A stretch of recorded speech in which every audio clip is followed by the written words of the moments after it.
Bonjour à tous et bienvenue pour le tirage de la e-Cup 2023. Désolé pour ce petit contretemps technique, on va essayer de rattraper le coup avec la présentation qui a été faite en direct et le tirage au sort également à la fin de la présentation. Nous allons commencer par une présentation du déploiement de l'e-foot sur le district des Yvelines. Donc le district, ça fait 2 saisons, enfin depuis 2020, que nous sommes promoteur d'événements sur le e-foot, à commencer par la Draft FFF, qui est l'historique de la e-Cup, qui est une Coupe de France e-foot pour les amateurs.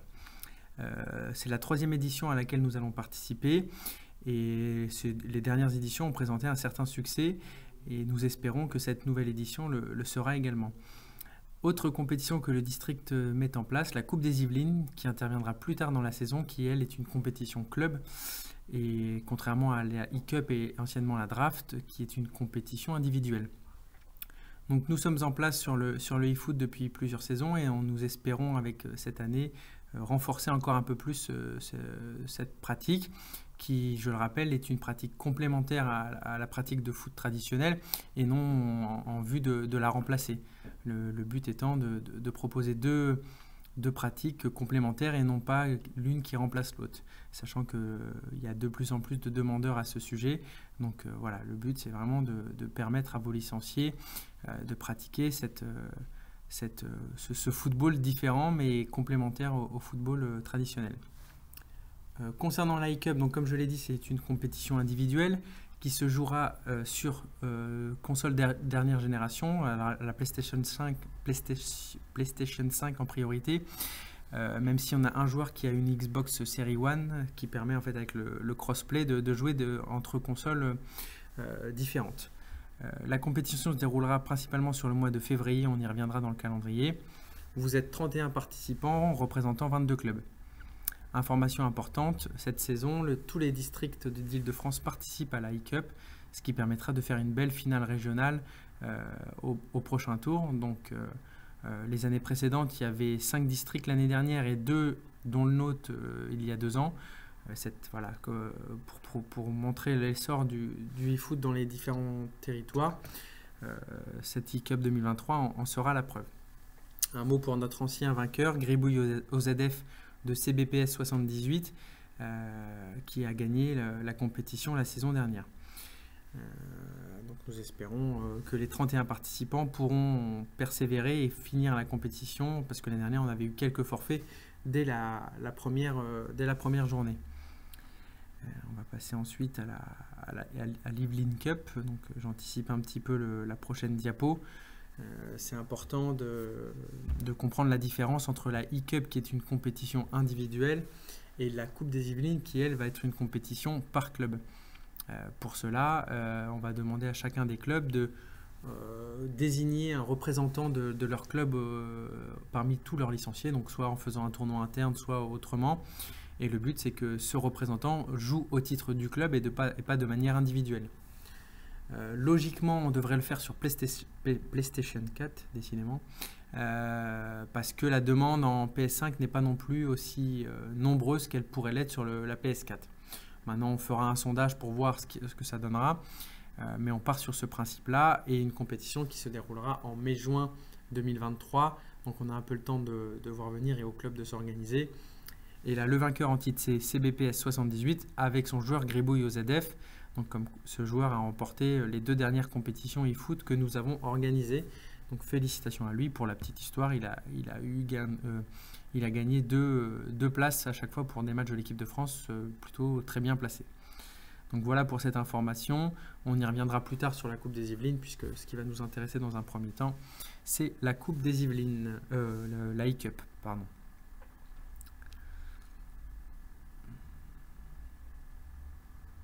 Donc on va passer après à la présentation plus précise de la e-Cup et des différentes modalités d'organisation, que vous soyez en tant que joueur informé de toutes les informations importantes pour ne pas avoir de problèmes entre joueurs ou de problèmes dans la saisie des résultats ou de la compétition. Donc la e-Cup, pour parler du calendrier, vous allez jouer de manière online dans un premier temps. On part du principe que ce sera le cas jusqu'au bout, mais on va vous laisser une semaine pour jouer vos rencontres, donc libre à vous de prendre contact avec votre adversaire. Donc le calendrier, ce sera du lundi au dimanche à chaque fois. Donc pour les 16e de finale, on sera du 30 janvier au 5 février, donc c'est un début dès la semaine prochaine, à partir de lundi. Avec des 8e ensuite du 6 au 12 février, des quarts du 13 au 19 février. Pour le moment, on part sur le principe de demi-finale du 20 au 26 février et une finale le mercredi 1er mars. Il n'est pas exclu par contre que les demi-finales et finales puissent se faire en présentiel sur un événement au district. Voilà, ça implique d'autres modalités de matériel notamment, et donc là nous sommes en train de voir si cela sera réalisable. Mais voilà, on vous tiendra informé à partir des quarts de finale pour savoir si ça se met en place, la date qui sera retenue. On l'a fait l'année dernière sur la Livlin Cup avec un événement qui s'est terminé sur un événement de foot traditionnel. On va essayer de le faire, c'est pas gagné, mais dans tous les cas, le calendrier pour le moment prévisionnel, c'est celui-ci. Et on vous demande de bien le respecter parce que sinon, ça peut entraîner du retard. Et nous, on a une deadline au 3 mars pour donner nos qualifiés à la Ligue de Paris pour la phase régionale. Place maintenant à la plateforme. Vous êtes pratiquement tous inscrits sur cette plateforme. Il manque 3 joueurs. Donc ces 3 joueurs, il va falloir qu'ils s'inscrivent rapidement. Sinon, je ne pourrai pas mettre à jour le tableau du tirage au sort. Donc une fois que ce sera fait, vous aurez le suivi de vos rencontres, la possibilité de mettre le résultat directement sur la plateforme et ça calcule automatiquement les étapes à venir. C'est une prérogative fédérale puisque dessus, sur Tournament, maintenant, la fédération a mis en place le résumé de toutes les compétitions départementales, régionales puis nationales.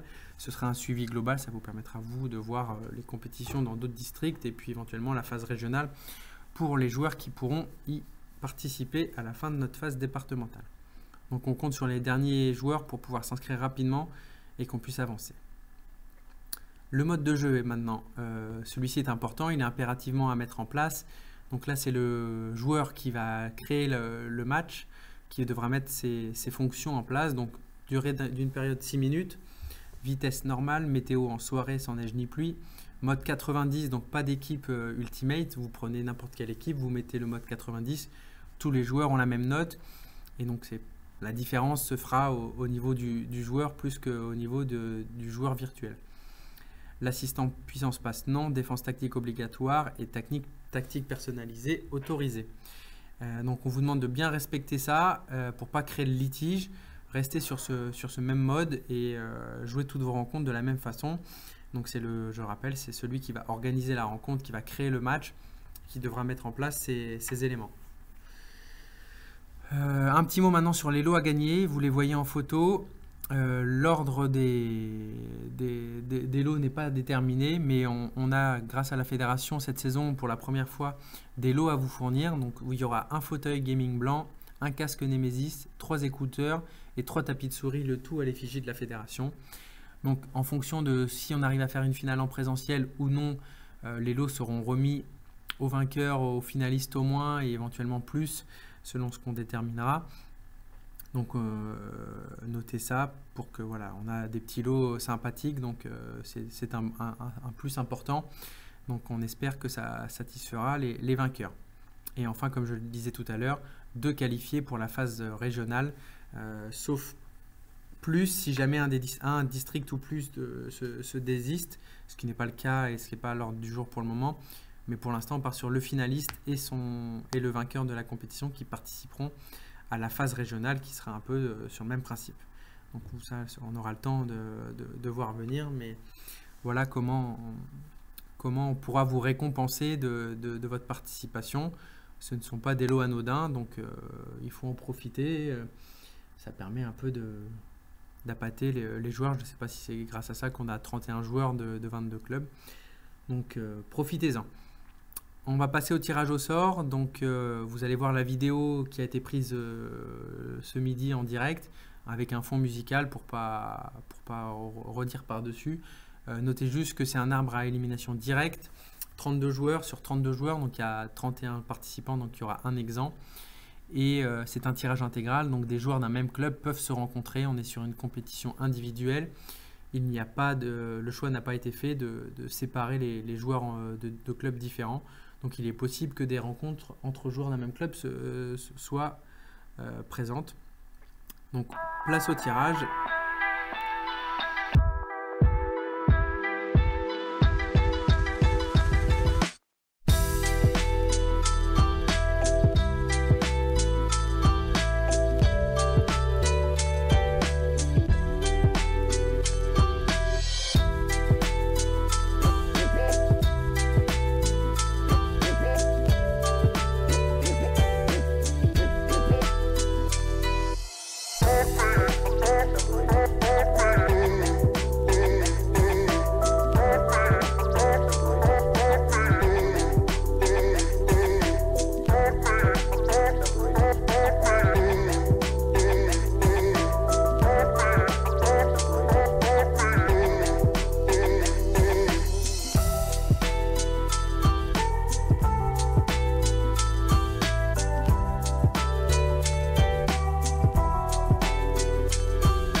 Donc voilà, vous avez vu le récapitulatif du tirage. Donc maintenant, il sera saisi sur la plateforme et vous aurez vos matchs de planifier directement dessus. Donc le suivi se fera maintenant uniquement de cette façon. Merci à toutes et tous d'avoir été présents et puis bonne compétition. On se dit à bientôt et pour faire le suivi de cette e-Cup FFF 2023. Merci beaucoup, bonne journée.